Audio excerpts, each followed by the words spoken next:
අයිබෝවන් ආදරණීය දුවේ පුතේ, එහෙනම් අදත් අපේ භූමි YouTube channel එක හරහා අපි ඉගෙන ගමු. අපි නවත්තපු තැනින් අපි ඉන්නේ 12 වසර පළවෙනි පාඩමේ. එතකොට කලින් වීඩියෝ එකේදී පළවෙනි පාඩම සහ මේ අපිට ඉගෙන ගන්න තියෙන විෂය මාලාවේ අන්තර්ගතයේ හැමදේම ඉගෙන ගත්තා. අපි අද ඉගෙන ගන්නේ මුලින්ම පද්ධතියක් කියන්නේ මොකක්ද? මේක කොහොමද භෞම පද්ධතියේ ස්වභාවය, එතකොට ඒකේ සංරචක, වායුගෝලීය ව්‍යුහය, සංයුතිය, ඒ වගේම ශිලාගෝලය, ජලගෝලය, ඔය හැමදේමත් එක්ක මේ පද්ධතිය කොහොමද ක්‍රියාත්මක වෙන්නේ කියන එක තමයි අපි ඉගෙන ගන්න යන්නේ. කලින් කිව්වා වගේම මේ වීඩියෝ එක අලුතෙන් අහන කෙනෙක් නම් මේක මම මේ අහන්න පුළුවන් විදිහට, يعني කිසිම දෘශ්‍ය පටයක් නැතුව මම මේක වොයිස් එකක් විදිහටම දෙන්නේ. ඔයගොල්ලොන්ට බස් එකේ යද්දී නැත්තම් පාඩම් කරන අපහසු තැනකදී තමන්ගේ විෂය මාලාව ආවරණය කරගන්න උපකාරයක් විදිහටමයි. එහෙනම් අපි අනිත් දේවල් අදාළ නැහැ. අපි යන් එහෙනම් අපේ පාඩමට.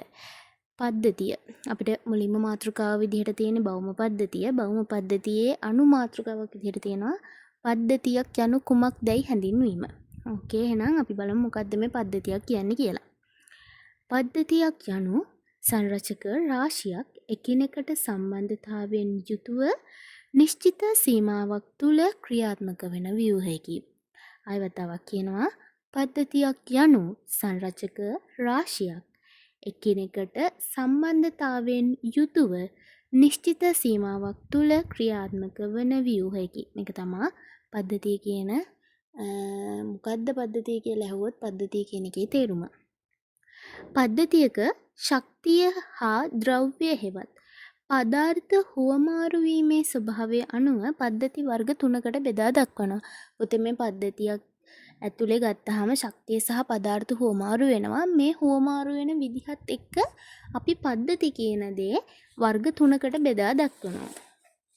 එතකොට මේ පද්ධති වර්ග 3 මොනවද කියලා බලද්දී අපිට තියෙනවා හුදකලා පද්ධති, ආවෘත පද්ධති, විවෘත පද්ධති. මේ අතරින් හුදකලා පද්ධතියක් කියන්නේ ශක්තිය හා පදාර්ථ හුවමාරුව පද්ධතිය තුල පමණක් සිද්ධ වෙන පද්ධතියක් නම් අපි ඒකට කියන හුදකලා පද්ධතියක් කියලා. හුදකලාව කියන්නේ තනිවීම, නැත්තම් අපි කියන්නේ ආපොරණම් තනිකරම මේ තනියෙන් ඉන්නේ ආත්මාර්ථකාමී තමන්ගේ දේවල් තමන් කරගන්නවා අනුන්ට දෙන්න යන්නේ එහෙම කියන්නේ.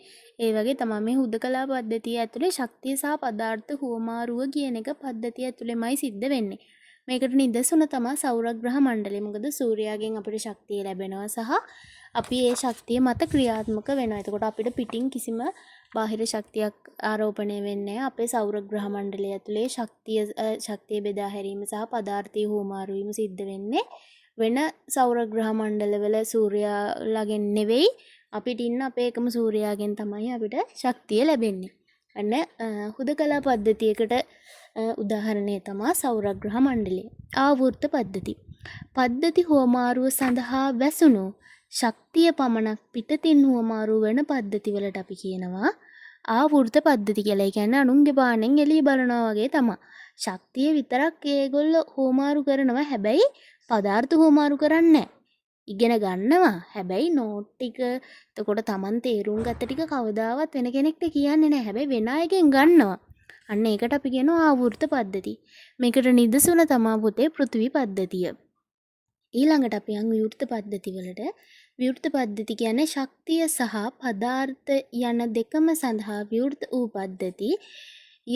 අපි විවෘත පද්ධතියක් කියලා කියනවා. මේක තමයි ලෝකයේ බහුලව දක්නට ලැබෙන්නේ මෙවැනි පද්ධති. නිදසුන් තමයි ජලවහන ද්‍රෝණී, පරිසර පද්ධති වගේ දේවල්. එතකොට පරිසර පද්ධතියක් ගත්තාම ඒගොල්ලෝ ශක්තිය ගන්නවා, පදාර්ථ හුවමාරු කරනවා, ඒ වගේ මෙයාලගේ ශක්තිය පිටට දෙනවා. ඒ වගේ කියන්නේ සාමාන්‍යයෙන් අපි දැන් උදාහරණයකට ගත්තේ ළමයිනේ. වගේ තමයි ළමයි අතරේ තියෙන අම්බ මගේ නෝට් එක කියලා හරි පාඩම් කරපන්, ඔබට මේ ටික තේරුන්නේ නැත්තම් මං කියලා දෙන්න. අන්න එහෙම ඉන්නේ. අන්න ඒ වගේ අයට අපි කියනවා හරි විවෘත ළමයි, හරි විවෘත මිනිස්සු. පළවෙනි එක්කෙනා ආත්මාර්ථගාමී, අනිත් එක්කෙනා අනේ උගේ වැඩේ කරගන්නකම් විතරයි. ඊළඟයි නෑ ඌ පට්ට පොරක්. අන්න ඒ වගේ තමයි පුතේ මේ පද්ධති කියන එකෙත් කොටස් තුන බෙදලා යන්නේ. එතකොට ඔන්න උදාහරණත් එක්ක පද්ධති කොටස ඉවරයි. අපි ඊළඟට යන් භෞම පද්ධතියේ ප්‍රධාන උපපද්ධති කොටසට. භෞම පද්ධතිය හෙවත් භූ පද්ධතිය උපපද්ධති 4කින් සමන්විත වේ. ශිලාගෝලීය පද්ධතිය, ජලගෝලීය පද්ධතිය, වායුගෝලීය පද්ධතිය හා ජෛවගෝලීය පද්ධතිය තමයි භෞම පද්ධතියේ ප්‍රධාන උපපද්ධති වෙන්නේ. මෙසේ උපපද්ධති ලෙස සලකනු ලැබුවත් ඒවා එකිනෙක අතර අන්තර් ක්‍රියාකාරීත්වයක් පවතී. ප්‍රධාන වශයෙන් ශක්තිය හා පදාර්ථ හුවමාරු වීම මත මෙම පද්ධති අතර අන්තර් ක්‍රියාකාරීත්වය සිදුවේ. සමස්ත පෘථිවි පද්ධතිය නිර්මාණය වී ඇත්තේ මෙම පද්ධති හතරෙහි ඇති අන්තර් බැඳීම හා ක්‍රියාකාරීත්වය අනුවය. මෙම එක් එක් උපපද්ධති නිර්මාණය වී ඇත්තේ තවත් උපපද්ධති රාශියක එකතුවෙනි. උදාහරණයක් විදිහට බියෝම සහ පරිසර පද්ධති ජෛව ගෝලීය පද්ධතියේ උපපද්ධති වේ. සූර්ය ශක්තිය මෙම සියලු උපපද්ධති අතරේ සිදුවන අන්තර් ක්‍රියාකාරීත්වයට මූලික වෙයි. හරියට පුතේ මේක ගෙදරක් වගේ. ගෙදරක මොකද මේ අම්මා ඉරයි අම්මයි අප්පච්චි ඉරයි හඳයි කියනවා. අන්න ඒ වගේ තමයි. හොඳේ දැන් අප්පච්චි කියන්නේ ඉර නම් අපි අප්පච්චිගෙන් ශක්තිය අරගෙන අම්මා මේ හැමදේම සංවිධානය කරනවා. ලොකු අයියා එතකොට අක්කලා ඉන්නවනම් යාලා මල්ලිලා නංගිලා අච්චිලා සීයලා ඔය ඔක්කොම අතරේ හරි ලස්සන සම්බන්ධතාවයක් තියෙනවා. මේ එක්කෙනෙක්වත් හුදකලා නැහනේ. ඒ හැමෝම වෙනුවෙන් ඉන්නවා. අන්න ඒ වගේ තමයි පුතේ මේ භෞම පද්ධතියේ තියෙන උපපද්ධති අතරත් අන්තර් ක්‍රියාකාරීත්වය සිද්ධ වෙන්නේ ඒ වගේ. එක පද්ධති ක්‍රියාකාරීත්වයට අනිත් උපපද්ධතිවල උපකාරය ලැබෙනවා. ඊළඟට අපි යම් ප්‍රධාන කොටසට අපි යනවා භෞම පද්ධතියේ තවත් ප්‍රධාන උපපද්ධතියක් ලොකුවට ඉගෙන ගන්න. එහෙනම් අපි යම් ශිලාගෝලීය පද්ධතියට. ශිලාගෝලීය පද්ධතිය. පෘථිවියේ අභ්‍යන්තර ව්‍යුහය ගෝලාකාර ස්තර කිහිපයකින් නිර්මාණය වී ඇත. පෘථිවියේ අභ්‍යන්තර ව්‍යුහය ගෝලාකාර ස්තර කිහිපයකින් නිර්මාණය වී ඇත. මෙම ස්තර ඒවායේ රසායනික හා භෞතික ගුණාංග අනුව වෙන් කොට හඳුනාගෙන තිබේ. පෘථිවිය අභ්‍යන්තර ව්‍යුහය අනුව ඝන තත්ත්වයේ පවතින පාෂාණ ද්‍රව්‍ය වලින් සමන්විත ඉහළ කොටස ශිලාගෝලය ලෙස හැඳින්වේ. පුතේ ඔයගොල්ලන්ට ශිලාගෝලය ගොඩක් වෙලාවට නිර්වචනය කරන්න වෙනවා. ඔයගොල්ලන්ගේ ප්‍රශ්න හැදෙන්නේ භෞම පද්ධතියේ ප්‍රධාන උපපද්ධති හතර නම් කරන්න. නැත්නම් ඊට පස්සේ ඔන්න ශිලාගෝලීය පද්ධතිය අනු කොමක්දයි නිර්වචනය කරන්න. ඔන්න ඔය වගේ කෙටි ප්‍රශ්න දීලා ඊළඟට ටිකක් දීර්ඝ ප්‍රශ්නයක් දීලා ඊට පස්සේ දිගු උත්තරයක් ලියන්න තව රචනා ප්‍රශ්නයක් හම්බ වෙනවා. ඔන්න ඔය විදිහට තමයි රචනා ප්‍රශ්නේ ඛණ්ඩණය වෙන්නේ. ඒ නිසා අනිවාර්යයෙන්ම මේ දේවල් පාඩම් කරගන්න ඔයගොල්ලෝ ළඟ නෝට්ස් ඇති. මම අනිවාර්යයෙන්ම මේ නෝට්ස් දානවා. හොඳයි එහෙනම් අපි ආයෙත් පාඩමට යමු. පෘථිවි අභ්‍යන්තර ව්‍යුහය අනුව ඝන තත්ත්වයේ පවතින පාෂාණ ද්‍රව්‍ය වලින් සමන්විත ඉහළ කොටස ශිලාගෝලය ලෙස හැඳින්වේ. හොඳට අහගන්න ඒකේ කොටස් තුනක් තියෙනවා. පෘථිවි අභ්‍යන්තර ව්‍යුහය අනුව ඝන තත්ත්වයේ පවතින පාෂාණ ද්‍රව්‍ය වලින් සමන්විතයි. හරිද? මේකේ තියෙන්නේ ඝන තත්ත්වයේ පාෂාණ ද්‍රව්‍ය වලින් සමන්විත ඉහළ කොටස. හොඳේ ඝන තත්ත්වයේ පාෂාණ ද්‍රව්‍ය වලින් සමන්විත ඉහළ කොටසට තමයි අපි කියන්නේ ශිලාගෝලය කියලා. මේ අනුව පෘථිවි කබල සහ ඉහළ ප්‍රාවරණය ඇතුළත් කොටස ශිලාගෝලය ලෙස හැඳින්වේ. ඔයගොල්ලන්ට ලියන්න පුළුවන් ශිලාගෝලය කියන්නේ පෘථිවි අභ්‍යන්තර ව්‍යුහය අනුව ඝන තත්ත්වයේ පවතින පාෂාණ ද්‍රව්‍ය වලින් සමන්විත ඉහළ කොටසට තමයි අපි ශිලාගෝලය කියන්නේ. එතකොට මේ ශිලාගෝලය හැදිලා තියෙන්නේ පෘථිවි කබල සහ ඉහළ ප්‍රාවරණය ඇතුළත් කොටසට තමයි අපි ශිලාගෝලය කියලා කියන්නේ. ඔන්න ඊට පස්සේ ඒකේ රූප සටහනක් ඕගොල්ලොන්ට මේ වෙද්දි ලැබිලා ඇති. එතකොට ශිලාගෝලයේ ඉහළ කොටස වන කබල මහද්වීපික කබල හා සාගරික කබල යනුවෙන් නැවත කොටස් දෙකකට බෙදෙනවා. දැන් අපි කිව්වා ශිලාගෝලය හැදිලා තියෙන්නේ ඉහළ ප්‍රාවරණය සහ කබල කියන කොටස් දෙක එකතුයින් කියලා. එතකොට මේ කබල කියන කොටසත් සාගරික කබල සහ මහද්වීපික කබල කියලා කොටස් දෙකකට බෙදෙනවා. මහද්වීපික ස්කන්ධ, සාගර පත්ල, පාෂාණ, පස ආදිය ශිලාගෝලයේ උපපද්ධති වේ. භූරූපික නිර්මාණයට, පස නිර්මාණයට ආදී නොයෙක් ක්‍රියාවලි මේ තුලදී සිදුවේ.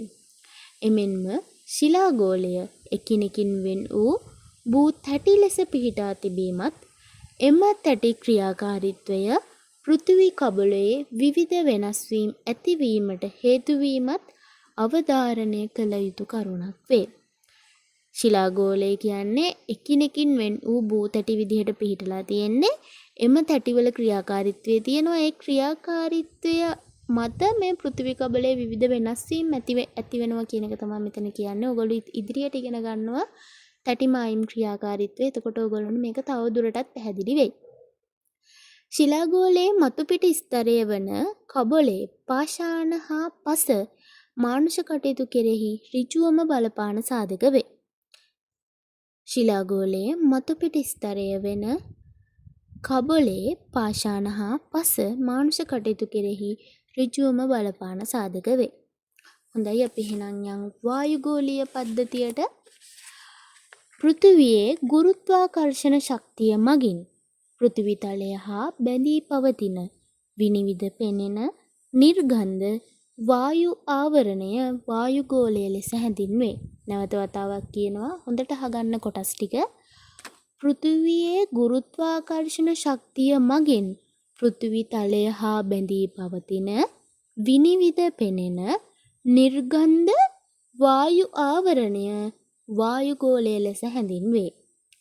එය පොළොව තලයේ සිට උපරිම වශයෙන් කිලෝමීටර් 10,000ක් පමණ ඉහළට විහිදෙන බව සාමාන්‍ය පිළිගැනීම වේ. වායුගෝලයේ කාලගුණික සංසිද්ධි ඇතිවන සීමාව සමකාසන්න ප්‍රදේශවල සිට කිලෝමීටර් 16ක් පමණ දක්වාත් ද්‍රවාසන්න ප්‍රදේශවල කිලෝමීටර් 8ක් පමණ දක්වාත් සිරස් ලෙස විහිදේ. වායුගෝලයේ පීඩනය මුහුදු මට්ටමේ සිට ඉහළට යත්ම නොකඩවා සීඝ්‍රයෙන් අඩුවේ. එම උෂ්ණත්ව වෙනස් වීම අනුව වායුගෝලය පැහැදිලි ස්තර 4කට බෙදා දක්වනු ලැබේ. ඔන්න වායුගෝලය විස්තර කරන්නට හොඳටම වැදගත් මේන් පොයින්ට් ටිකක් කියවුනේ. ඔයගොල්ලන්ට නැවත වතාවක් අහන්න පුළුවන්. එම අහලා හොඳට ධාරණය කරගන්න. එතකොට ඔයගොල්ලන්ට වායුගෝලය ගැන ලියන්න ආවත් take it easy හොඳේ. හොඳයි ඊළඟට මේක පුතේ උගන්වන පාඩමේදී මේක මේ රූප සටහන් සහිතව විස්තර සහිතව උගන්වන්න පුළුවන්. මේක අර ලිස්නින් පාඩම නිසා ඔයගොල්ලෝ පාඩම් කරලා අවසානයේට නැත්නම් මේ පාඩම අහලා ක්ලාස් ගිහින් අවසානයේට වගේ ඔයගොල්ලොන්ට අර ටයිම් එකත් එක්ක තමයි මේ ලිස්නින් පාඩම වැදගත් වෙන්නේ. ඒ නිසා අලුතෙන් අහන දුවෙක් පුතෙක් ඉන්නවා නම් පුතේ මම උගන්වන වීඩියෝ ටික මම ඉක්මනටම ගේනවා. එතකන් කරුණාවෙන් සලකන්න කියලා ආදරෙන් ඉල්ලනවා.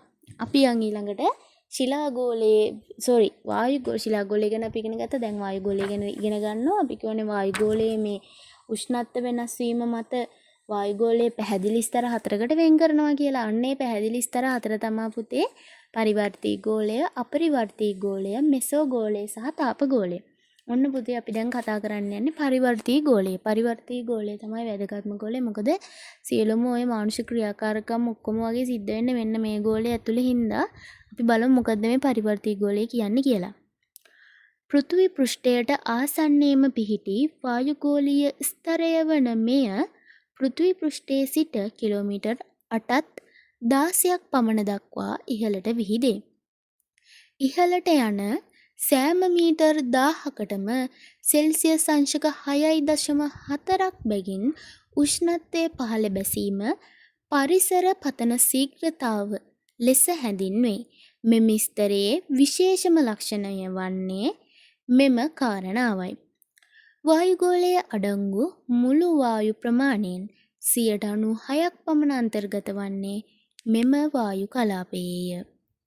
පරිවර්තී ගෝලය තුලදී උෂ්ණත්වයේ මෙන්ම වායු පීඩනයද උන්නතාංශය සමග ක්‍රමයෙන් අඩුවීමේ ප්‍රවණතාවයක් ඇත.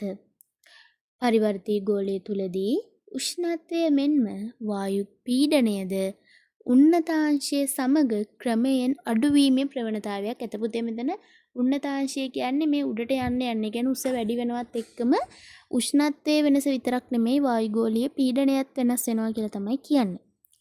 මුහුදු මට්ටමේදී සාමාන්‍ය පීඩනය මිලිබාර් 1013කි. පොළවේ සිට මීටර් 7000ක් උන්නතාංශයේදී මිලිබාර් 470ක් පමණ දක්වා එය අඩු වෙයි. MCQ හොඳේ.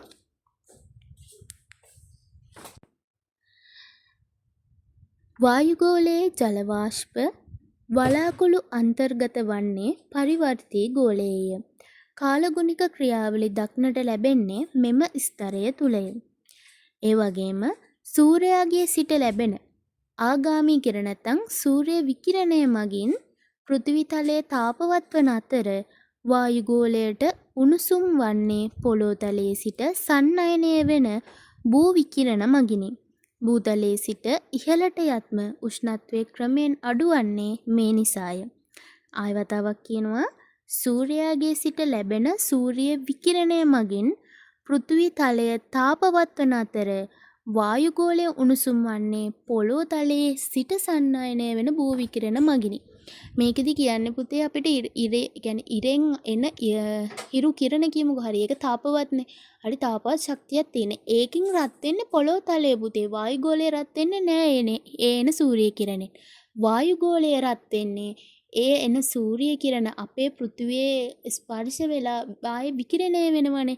අන්න ඒ විකිරණ වලින් තමයි වායුගෝලය රත් වෙන්නේ කියලා තමයි කියන්නේ.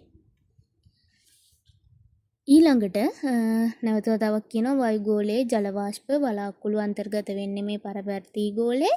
කාලගුණික ක්‍රියාවලි දක්නට ලැබෙන්නේ මේ ස්තරය තුලදී. ඒ වගේම පරිවර්තී ගෝලයේ ඉහළ සීමාව පරිවර්තී මණ්ඩලය කියලා තමයි හඳුන්වන්නේ. එතකොට මෙම පරිවර්තී මණ්ඩලයේ උෂ්ණත්වය ස්ථාවරයි පුතේ. ඒක සෙල්සියස් අංශක අපි නිකමට හිතමුකෝ සෙල්සියස් අංශක 15යි හරි 20යි හරි 30යි හරි කීයයි හරි කියලා. අන්න ඒක පුතේ ස්ථාවරයි. ඒක වෙනස් වෙන්නේ නැහැ. හොඳයි. අපි ඊළඟට අපරිවර්තී ගෝලයට. අපරිවර්තී ගෝලයේ ඉහළ සීමාව මුහුදු මට්ටමේ සිට කිලෝමීටර් 50 දක්වා වේ. කියන්නේ අපරිවර්තී ගෝලයේ ඉහළ සීමාව මුහුදු මට්ටමේ සිට කිලෝමීටර් 50 පමණ දක්වා වේ. ඉහළට යත්ම උෂ්ණත්වය ක්‍රමයෙන් ඉහළ යාම මෙම ස්තරයේ විශේෂ ලක්ෂණයයි. මෙම ස්තරය තුල දක්නට ඇති ඕසෝන් වායු ස්තරය අපරිවර්තී ගෝලයේ උෂ්ණත්වය උච්චත්වයේ සමග ඉහළ යාමට හේතුවයි. ඕසෝන් වායුව මගින් සූර්යාගේ සිට එන පාරිජම්බූල කිරණ අවශෝෂණය කර ගැනීම නිසා වායුව උණුසුම් වේ. මෙම අවශෝෂණය ඉහළ මට්ටමේදී පහළ මට්ටමට වඩා අධිකය. අපරිවර්තී ගෝලය තුලදී පෘථිවිය කරා එන බොහෝ ග්‍රහක දැවී යාම සිදුවේ. පෘථිවිය කරා එන ග්‍රහක විනාශ වීම සහ පාරජම්බූල කිරණ අවශෝෂණය වීම නිසා පරිවර්තී ගෝලයෙන් ජෛව ගෝලයේ පැවැත්මට ඉතා වැදගත් මෙහෙයක් ඉටුවේ. අපරිවර්තී ගෝලයේ ඉහළ සීමාව අපරිවර්තී මණ්ඩලය. ඔන්න පුතේ අපි කතා කරා දැන් පරිවර්තී ගෝලයේ විශේෂම ලක්ෂණය තමයි පරිසර පතන ශීඝ්‍රතාවය ඇතිවීම.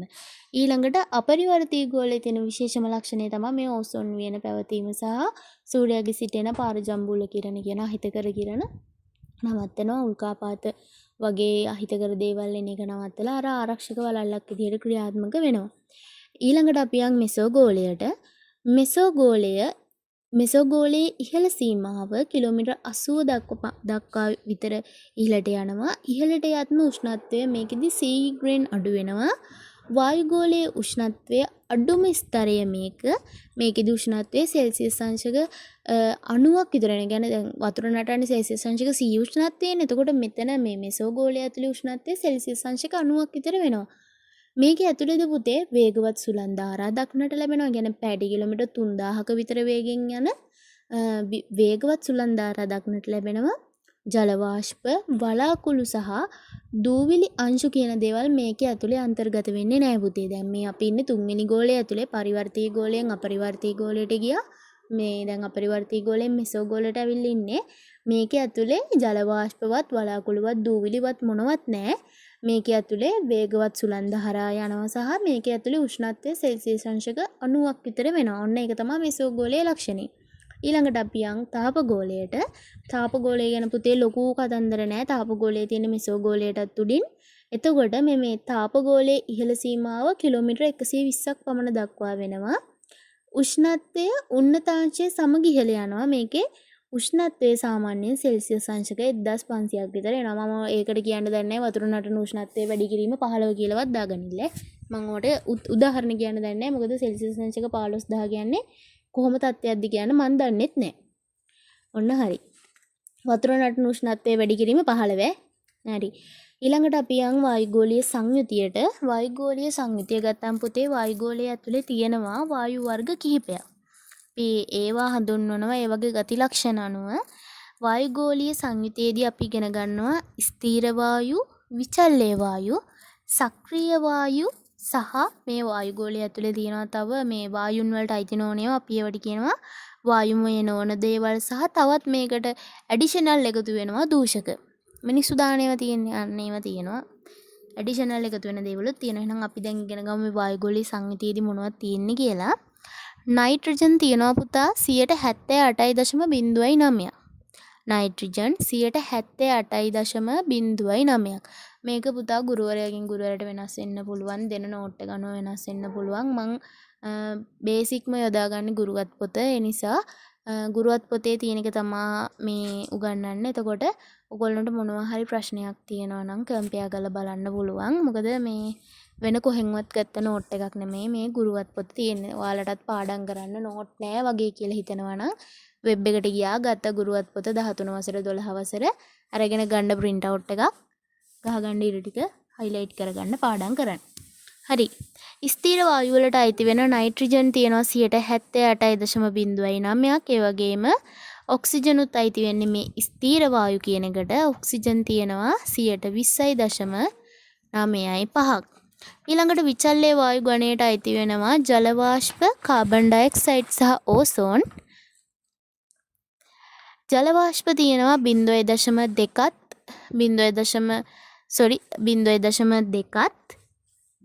4.0ත් අතර ප්‍රමාණයක්. කාබන් ඩයොක්සයිඩ් තියෙනවා 0.03ක්.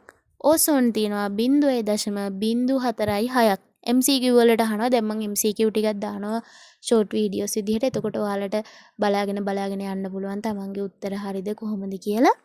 එතකොට මේ ඕසෝන් වල කොච්චරයිද, කාබන් ඩයොක්සයිඩ් කොච්චරයිද, ජල වාෂ්ප කොච්චරයිද කියලා ඔයගොල්ලොන්ට බලා ගන්න පුළුවන් MCQ ෂෝට් ටික බලද්දී. ඊළඟට අපි යන් සක්‍රීය වායු ගණයට. ආගන්, හීලියම්, නියොන්, ට්‍රික්ටම් තමයි අයිති වෙන්නේ මේ සක්‍රීය වායු කියන එකට.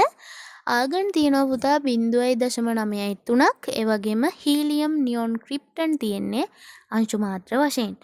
වායුමය නොවන දෙයක් විදිහට දූවිලි තියෙනවා වායුගෝලයේ. අන්න එතකොට දූවිලිත් තියෙන අංශු මාත්‍ර විදිහට දූෂක ගණයට අයිති වෙනවා සල්ෆර් ඩයොක්සයිඩ්, නයිට්‍රජන් ඔක්සයිඩ් සහ මිතේන්.